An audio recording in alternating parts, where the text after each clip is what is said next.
Hello, my name's Gavin. This is Genre Books, and this is week 7 of the Read What You Own challenge. 100 books is beginning to feel like a lot of books. But I think by the end of the day, I will be a third of the way through the challenge. But I want to start with a book that I've not read. I'm not supposed to buy any books, and I haven't. But I can be given books, and I was given this book this week by Pat from Book Chat with Pat. You must all subscribe to Pat already, but on the off chance you don't, do so now. This is very thoughtful and an excellent choice and full of good stuff. I think I will be relying on this a lot next July on the return of Rocket Summer. There are stories here which fit in every decade of the Rocket Summer prompts. And there are some absolute classics. In fact, I think there are nothing but classics here. This is edited by Robert Silverberg. It has A Martian Odyssey by Stanley G. Weinbaum. It has John Campbell, Theodore Sturgeon, Heinlein, Asimov, A.E. Van Vogt. So those two, Nightfall by Isaac Asimov, which was later expanded into a novel, which I think Asimov actually co-wrote with Silverberg. The Weapon Shop by A.E. Van Vogt, which was expanded into 2 novels. We have the original story of Flowers for Algernon by Daniel Keyes, which was extended into a novel. We have It's a Good Life by Jerome Bixby, which became a very famous Twilight Zone episode. The 9 Billion Names of God by Arthur C. Clarke. Mars is Heaven by Ray Bradbury. So I don't know if I can't remember if that's one of the short stories from the Martian Chronicles. And I don't think there's one in here that I don't want to read. And very few that I have actually read.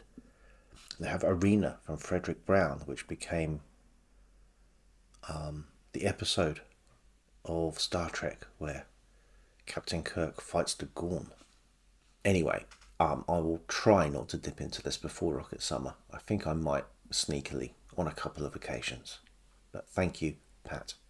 However, this is not a video about what I plan to read. This is a video about what I've read. And I showed this in last week's video, and I said I was going to finish it that day, and I did. Agent of Chaos by Norman Spinrad. I do have a video, a very short video, planned for this one. Next up was El Sprague de Camp and Tower of Xanid. And I think I enjoyed this more than I ought to, and probably definitely more than I was intending to. I thought this was going to be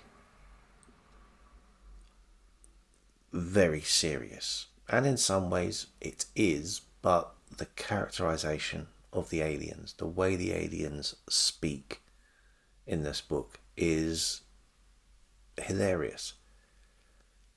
And I think, intentionally comedic. This is not something that is a fault of the book. The aliens speak in a very precise, highfalutin, flowery language, and come up against the somewhat more brusque London conman who has found himself on this planet and has found himself on his uppers. He was a petty warlord previously, and was dethroned, and is now scraping a living as a gossipy ground level spy.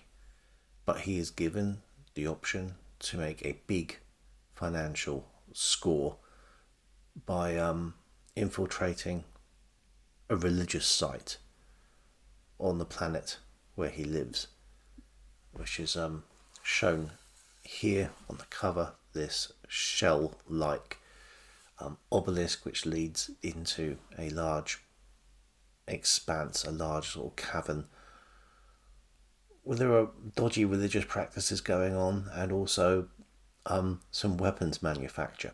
There are some great characters. There's a crazy Polish anthropologist who is making a visit to the planet. There is the local diplomatic attaché who is trying to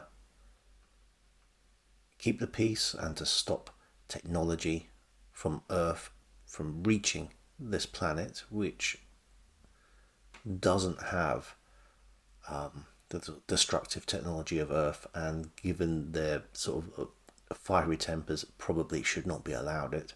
And there is all the political intrigue of the planet itself, and an encroaching army. There is a lot going on in this book.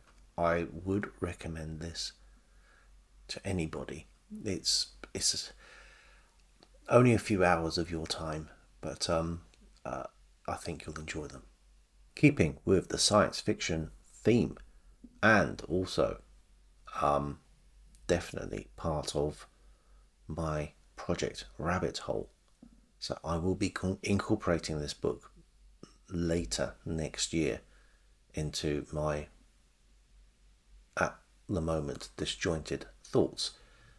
This is The Secret People, published under the name John Benyon, but a writer better known to us as John Wyndham, and a writer whose birth certificate is an amalgam of all of those names and a few others. This is Wyndham's first novel. So this comes out, I think, 1935 or 37. I think 35.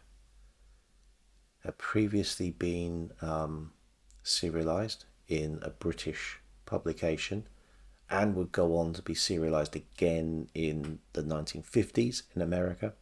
So this comes a good 2 decades before Day of the Triffids.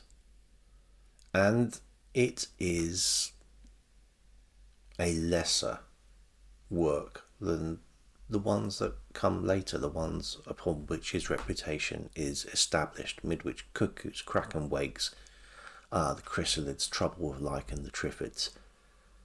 This is absolutely more pulpy. The ideas are much simpler. The action, the cliffhangers, the endless drama is a lot more pulpy and sort of Saturday morning serial in its construction than his later works. And it being the mid-1930s as well, there are some couple of questionable characters and turns of phrase. This is of its time, but it's still enjoyable.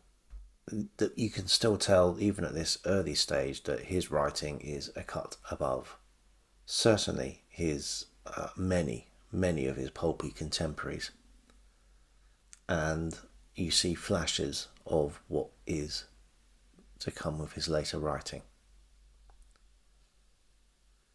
But it is a Hollow Earth story, and I'm glad that the first book I picked for the winter of Wyndham elides so gracefully with the big project I've got coming up next year. However, the next book I chose specifically because it was to do with Project Rabbit Hole, and this is, as you can tell, on my Kindle. Simsonia by Adam Seaborn. I say by Adam Seaborn. It isn't by somebody called Adam Seaborn, but we don't know who wrote it. Adam Seaborn is the name of the narrator of the story and the purported real writer. This is presented as if it was the story of an actual sea voyage which has happened, and this is, I think, one of the earliest science fictions I've read. This came out in 1820 and is about a very specific kind of hollow earth. Captain Sims had written a book which came out 3 years before this book, outlining his theory of concentric spheres in our hollow earth, which were accessible via holes at the Arctic and the Antarctic. This book builds on that theory and proves that theory to be correct. Would you credit it? Our protagonist, Adam Seaborn, invents a new kind of ship. For 1820s, this may well count as science fiction. He had some new kind of paddle. This was a paddle steamer, a sea-going paddle steamer, which also had sail power, but it was able to traverse some rough seas down towards the Antarctic. And they find land at the Antarctic, not the icy wastes that we know, but somewhere where there is vegetation. And he leaves part of his crew on this land. So they construct some huts and spend the winter massacring thousands of seals. This is 1820. The rest of the crew travel on and end up going into the hollow earth. It's not a great piece of literature. Interesting as it may be, the narrative is a little bit basic. However, what this book lacks in writing quality, it more than makes up for in the influence that it had on Hollow Earth stories to come. But the reading for this project is beginning to take shape a bit now. I've nearly got enough under my belt to begin making some videos or jotting down some thoughts about this. We've had the Lost Civilization journeys and the underground journey of Ingersoll Lockwood and his Baron Trump. We had the Bangsian fantasy of the Associated Shades, and I'm currently in another afterlife science fiction fantasy series with the Riverworld series, adding the Hollow Earth and a very specific kind of Hollow Earth to this writing.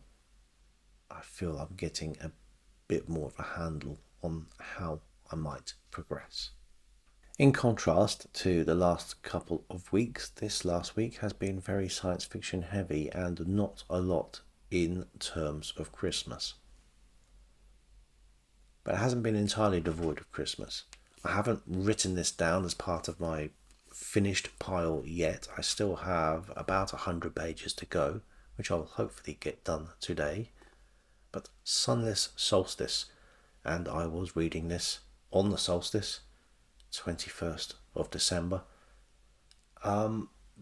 So far, this is excellent. As you'd expect from the British Library Tales of the Weird. So this is the third of their Christmas ghost story anthologies. There are tales of terror, spooky tales, and some ghost stories which aren't very spooky at all, but very enjoyable. Nobody told me Hugh Walpole was a funny writer, but his book here, his story here rather, is an absolute delight. And his descriptions of people are very amusing. I'll quickly read one. Lady Winslow was a massive woman with snow-white hair, a bosom like a small skating rink, and a little face that wore a look of perpetual astonishment. Her dress of black and white silk fitted her so tightly that one anticipated with pleasure the moment when she would be compelled to rise. She moved as little as possible, she said as little as possible, and she thought as little as possible. She had a very kind heart and was sure that the world was going straight to the devil.